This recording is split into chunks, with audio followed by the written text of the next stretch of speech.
पूरी जग की खुशियाँ, पूरे जहान की खुशियाँ, पूरी आपकी ज़िंदगी की खुशियाँ उस एक एक्टिविटी में निहित हैं जिसका नाम है शॉपिंग। और दोस्तों, इसको इतना ग्लैमराइज़ किया जाता है कि अगर ये नहीं तो आपकी ज़िंदगी में कुछ नहीं, शून्य हैं आप, वैक्यूम है आपकी ज़िंदगी में, आप पिछड़े हैं और आप एंटी सोशल हैं, ऐसा भी एक मैसेज दिया जाता है।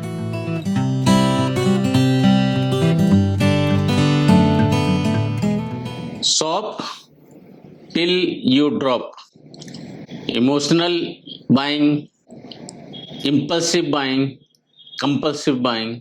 दोस्तों, काफी फेमस टर्म्स हैं ये। और shop till you drop literally means जब तक आप थक नहीं जाओ तब तक आप शॉपिंग करते रहो। और इसमें निहित क्या कंसेप्ट है कि पूरी जग की खुशियां, पूरे जहान की खुशियां, पूरी आपकी जिंदगी की खुशियां उस एक एक्टिविटी में निहित हैं जिसका नाम है शॉपिंग। और दोस्तों, इसको इतना ग्लैमराइज किया जाता है कि अगर ये नहीं तो आपकी जिंदगी में कुछ नहीं, शून्य हैं आप, वैक्यूम है आपकी जिंदगी में, आप पिछड़े हैं और आप एंटी सोशल हैं, ऐसा भी एक मैसेज दिया जाता है। तो सबसे पहले हम ऐसे शॉपिंग वाला जो ट्रैप होता है, सबको पता है, बाय एंड लार्ज मुझे आपको सबको पता होता है कि हमारी वाकई उतनी ज़रूरतें नहीं होती हैं, लेकिन कुछ इमोशनल एस्पेक्ट, कुछ सोशल एस्पेक्ट और अदर एस्पेक्ट हैं जिसकी वजह से हम लोग इस ट्रैप में फंस जाते हैं। And really we burn our hard earned money on those aspect which are not really that much essential for our life. तो एक इमोशनल एस्पेक्ट की बात करते हैं दोस्तों। अगर हमारे सोचने का, ब्रेन का पैटर्न देखेंगे आप, दो भागों में मेनली बटा हुआ है। एक होता है फ्रंटल कॉर्टेक्स और दूसरा होता है लिम्बिक ब्रेन। फ्रंटल कॉर्टेक्स होता है वो हमारा सोचने का, रीजन का, लॉजिक का, एनालिसिस का, कंपैरिजंस का डिपार्टमेंट होता है। एंड हम जो भी अच्छा बुरा सोच समझ के करते हैं, ब्रेन का वो हिस्सा उसके लिए जिम्मेदार होता है। और दूसरा जो पार्ट होता है लिम्बिक ब्रेन का होता है, जो फीलिंग का पार्ट होता है, जो इमोशंस का पार्ट होता है। और दोस्तों, जब तक दोनों पार्ट में एक बैलेंस रहता है तो हमारे डिसीजंस रेशनल भी रहेंगे और सम पार्ट ऑफ फीलिंग रहेगी। लेकिन दोस्तों, जो इवोल्यूशन हुआ है हमारा ह्यूमन ब्रेन्स का, जो इवोल्यूशन हुआ है, we are not evolved as a rational thinker. हमारे दिमाग का जो इवोल्यूशन हुआ है, it is a feeling machine which thinks, it is not a thinking machine which feels. Means हम जो प्रीडोमिनेंटली हैं फीलिंग से ग्रसित होते हैं, फीलिंग से ओवरपावर्ड होते हैं, फीलिंग से हमारे को ड्राइव किया जाता है। एंड जब इमोशनल एस्पेक्ट बहुत हैवी होता है हमारी लाइफ में और ऐसे कुछ साइकोलॉजिकल एस्पेक्ट होते हैं जो हमको ड्राइव कर रहे होते हैं, तो हमारा लिम्बिक ब्रेन हमारे रेशनल ब्रेन को, फ्रंटल कॉर्टेक्स को ओवर पावर करता है दोस्तों। एंड जब ये चीज़ें ओवर पावर की जाती हैं तो हम एक कंपल्सिव ड्राइव मोड में, इमोशनल मोड में चले जाते हैं। तो ये जो कॉन्सेप्ट है इसको बोलते हैं रिटेल थेरेपी। रिटेल थेरेपी होता क्या है दोस्तों? जब हमको जो अर्जेज होती हैं और उस अर्जेज को, मतलब पेट में जब हमारी तितलियां जो दौड़ती हैं, उड़ती हैं, वो क्या होती है? साइकोलॉजिकल ड्राइव होती है। साइकोलॉजिकल ड्राइव क्या हमको क्या बताती है? अरे जाओ शॉपिंग करो, ऑनलाइन शॉपिंग करो, मॉल में जाके करो, कहीं भी जाके करो जो आपको खुशियां देने वाला है। खुशियां देता है तो आगे क्या होता है हमारे दिमाग में दोस्तों?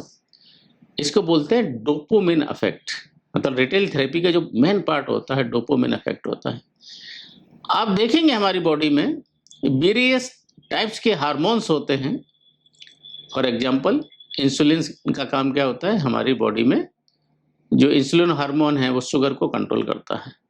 वैसे ही हमारे इमोशनल स्टेट को, हमारे सोचने को, खुश रहने को, दुख होने को, ये जो डोपामिन हार्मोन होता है वो बहुत बड़ा इसके लिए जिम्मेदार होता है। The more is dopamine, the more is happiness. लेकिन दोस्तों क्या है, जो हमारा इवोल्यूशन हुआ, डोपामिन कैसे आती थी, जब हमको वाकई असली खुशियां मिलती थी। लेकिन रिटेल थेरेपी के कंसेप्ट में क्या है, हमारे डोपामिन को आर्टिफिशियली ट्रिगर किया जाता है। क्योंकि डोपामिन कब हमको मिलता है, जब हमको ग्रेटिफिकेशन से रिवार्ड होता है कि हमको कुछ मिला, कुछ मिलने की जैसी चीज होती है, खुशियां मिली। वो खुशियां हमको इनिशियली किससे आती थी, हमारी परफॉर्मेंस से आती थी, हमारे एक्चुअल काम करने से आती थी। लेकिन ओवर ए पीरियड क्या हुआ, कुछ ऐसे फैक्टर्स आए लाइक रिटेल थेरेपी, जो हमारे डोपामिन को ट्रिगर करते हैं और हमारे को क्षणिक खुशी मिलती है दोस्तों। क्योंकि जब तक हमारे पास डोपामिन का थोड़ा सा इफेक्ट है, हमको लगता है कि कुछ तो मिला हमको, एंड उस जो क्षण की खुशियां रहती हैं, जो वाकई उतनी लॉन्ग लास्टिंग खुशियां नहीं रहती हैं। जब तक हम थोड़ा शॉपिंग किया, लेके आए, थोड़ा 1-2 दिन खुश रहे, अगेन बैक टू बेसिक्स।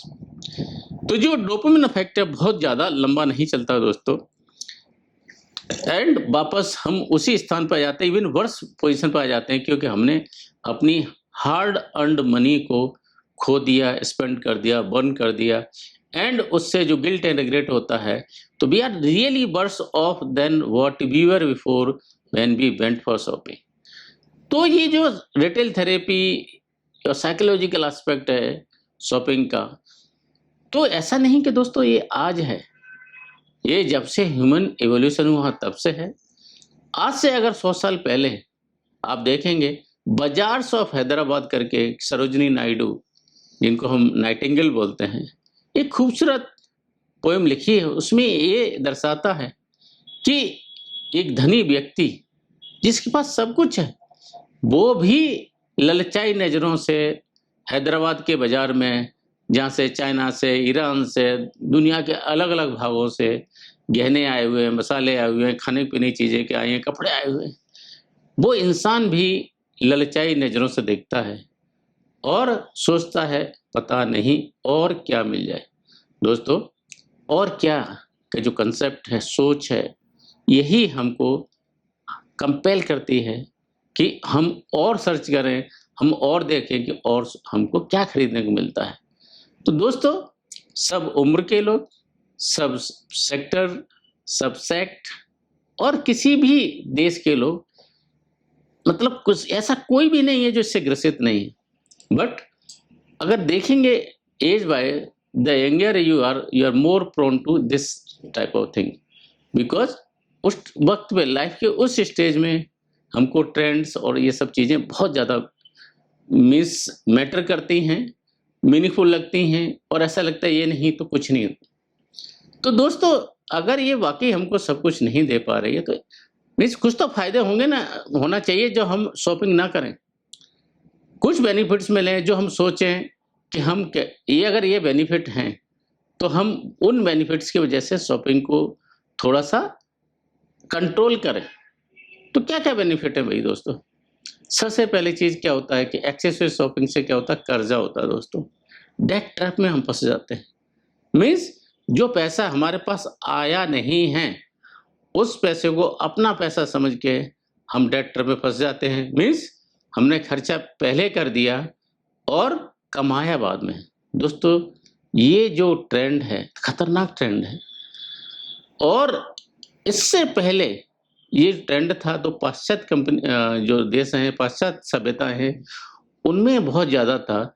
लेकिन अनफॉर्चुनेटली अगर देखेंगे over a period, specially last decade और specially post pandemic, there has been trend कि live for now, don't save for future.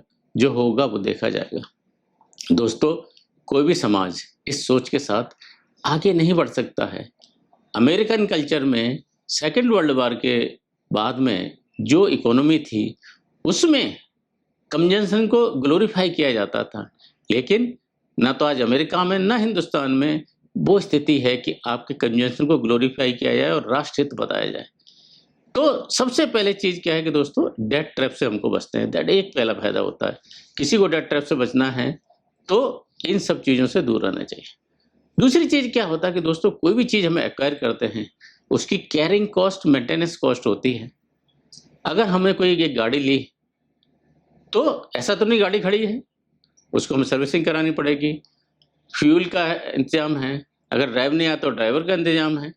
तो जो कैरिंग कॉस्ट होती है दोस्तों, हमको एट टाइम्स जो हमारी इनिशियल कॉस्ट होती है, कैपिटल कॉस्ट होती है, एक्विजिशन कॉस्ट है, उससे ज़्यादा कैरिंग कॉस्ट लग जाती है। धीरे धीरे धीरे जाती रहती है, पता नहीं चलता। कैरिंग कॉस्ट से बचते हैं किसी भी चीज़ की तरह की।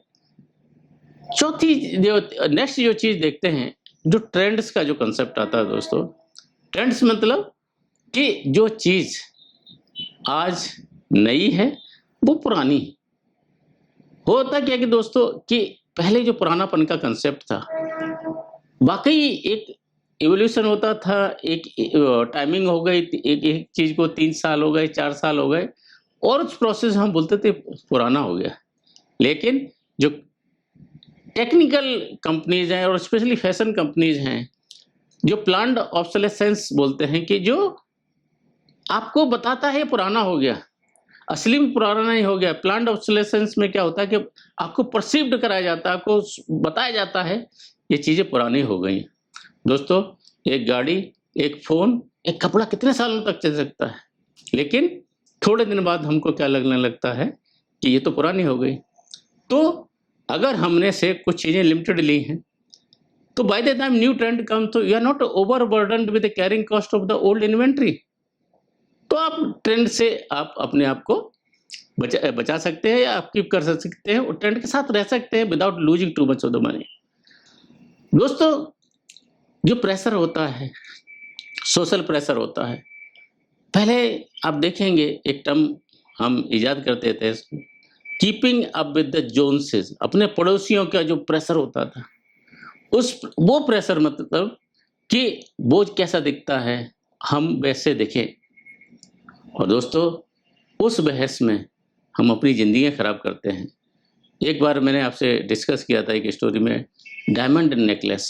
कैसे एक खूबसूरत स्त्री अपने जस्ट एक क्षणिक शौक के लिए उस नेकलेस को उधार लेती है, खो देती है और पूरी अपनी जिंदगी, जवानी, सुंदरता उस नकली नेकलेस को दोबारा बनाने के लिए गुजार देती है। बाद में जिंदगी के अंत में पता चलता है when she lost everything else कि वो तो नकली था। दोस्तों हम भी उसी नकली खुशियों के पीछे घूम रहे हैं, हम भी उसी नकली चाहत के पीछे घूम रहे हैं, उसमें असली नहीं होता दोस्तों। और आज के युग में बहुत ज़्यादा जब हम शॉपिंग ट्रैप में फंसते हैं, जो चॉइसेस का कंसेप्ट होता है दोस्तों, बहुत ज़्यादा जब चॉइसेस अवेलेबल रहती है हमारी लाइफ में, तो वो हमको इवन आफ्टर बाइंग और सेलेक्टिंग और acquiring something we feel cheated, we feel regret, because हमें ऐसा लगता है कि जो चॉइस शायद हमने एक्सरसाइज की है वो शायद बेहतर चॉइस नहीं है। एक छोटी सी स्टोरी इसमें बताते हैं कि एक किंग होता है, वो चॉइसेस के चक्कर में ये खाऊं ये खाऊं ये खाऊं कभी भी तृप्त नहीं होता है। एक इंसान उसको चैलेंज लेता है, बेसिक चीज़ें उसको देता है, उससे उससे संतुष्टि होती है, एंड वो संतुष्टि होती है वो उसको तृप्त करती है। तो दोस्तों बहुत ज़्यादा चॉइसेस अगर हैं, इनफैक्ट वो हमको एक ऐसा एम्पावरमेंट देती हैं कि हाँ शायद आप चॉइस एक्सरसाइज कर रहे हो, आपके पास फ्रीडम है, आपके पास ऑटोनॉमी है। In fact they rob us of our satisfaction and happiness. तो दोस्तों इन सब चीज़ों से कैसे डील किया जाए?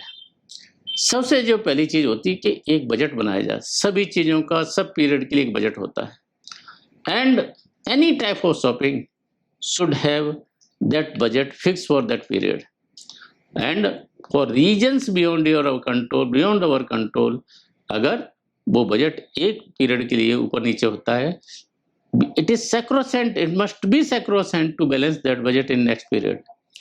तो बजटेड पार्ट रहता है दोस्तों। दूसरा, शॉपिंग के पीछे सबसे बड़ा जो रीजन होता है वो स्ट्रेस बस्टर का होता है, इमोशनल बाइंग का होता है। दोस्तों अगर हमारा हेल्थ रिजीम अच्छा है, हमारी एक्सरसाइज पैटर्न अच्छा है, तो there are less chances we will fall trap into that. तो हमारा एक्सरसाइज रिजीम बहुत अच्छा होना चाहिए, जो स्ट्रेस का पार्ट लेता है, जो इमोशनल पार्ट को कंट्रोल करता है। तीसरा क्या रहता है, डीप एंड मीनिंगफुल रिलेशंस। एक हमने हार्वर्ड रिसर्च का आपसे शेयर किया था कि लॉन्जिटिविटी के लिए, हैप्पीनेस के लिए deep and meaningful relations are very very critical, and deep and meaningful relations will protect every one of us from this type of emotional trauma, emotional trap। Credit card का जो usage है दोस्तों, उसको बड़ी सावधानी के साथ करें, बिकॉज क्या होता है कि when we are spending by credit card, पैसा जाने का जो फीलिंग होता है वो नहीं आता है। और क्रेडिट कार्ड आपको क्या कंपेल करता है, अरे खरीद लो यार, कल देखा जाएगा। जहां तक हो, बहुत जरूरी हो, बड़े प्लान मैनर में क्रेडिट कार्ड का यूसेज करना चाहिए। एंड दोस्तों, एक balance, how much I need in my life, वो प्लानिंग करना, उसको स्टिक करना, एंड एक लॉन्ग टर्म विजन होना कि what I need from my life. Long term vision में आपका भविष्य, आपके बच्चों का भविष्य, आपके बच्चों की लॉन्ग टर्म एजुकेशन, अच्छी एजुकेशन, ऐसी चीज़ों में जब हम इन्वेस्ट करते हैं तो उस पर रिटर्न आता है। वो रिटर्न होता है हमारी लाइफ को, वो रिटर्न खुशी करता है, उस रिटर्न से खुशियाँ मिलती हैं, उस चॉइसेस से खुशियाँ मिलती हैं। तो दोस्तों, खुशियाँ जो होती हैं शायद शॉपिंग में नहीं है, हम गलत जगह ढूंढ रहे हैं। असली खुशियाँ हमारे सबके परिवार के बीच, रिलेशंस के बीच, दोस्तों के बीच हैं। मैं ये नहीं कहता कि आप साधु बने, आप कुछ ना सब कुछ त्याग दें, बट जो कुछ करें एक प्लान्ड वे से करें, एंड प्लान्ड वे को अंडर एनी सर्कमस्टेंसेस ना उससे डिबेट हो, डिबेट हैं भी एक पीरियड से दूसरे पीरियड में उसको बैलेंस करें, और अर्जिज को रजिस्ट करें। अगर वो अर्जिज होती हैं दोस्तों, अगर मैंने 1 दिन 2 दिन रेफर कर दी तो मोस्टली शायद हमें दोबारा वो महसूस ना हो। अपने जो सोशल स्टैंडर्ड कंपैरिजंस हैं, वो स्टैंडर्ड आप जानबूझ के देखें कि हम एक नॉर्मल ज़िंदगी जी रहे हैं, हमको हीरो हीरोइन जैसा दिखने की ज़रूरत नहीं है। रील्स वाले जो कंसेप्ट में कि एक बार जो चीज़ पहन ली वो पुरानी हो गई, शायद वो सोच को बदलने की ज़रूरत है। तो दोस्तों, शॉपिंग, फेस्टिवल्स एक दूसरे से जुड़े हुए हैं, लेकिन ये जुड़ाव हमारी ज़िंदगी की बेहतरी के लिए होना चाहिए, हमारी खुशियों के लिए होना चाहिए, हमारी खुशियाँ ले जाने के लिए नहीं होना चाहिए। With this I wish all of you very happy and festive season to all of you. Stay blessed. Jai Hind, and have a planned buying. Thank you.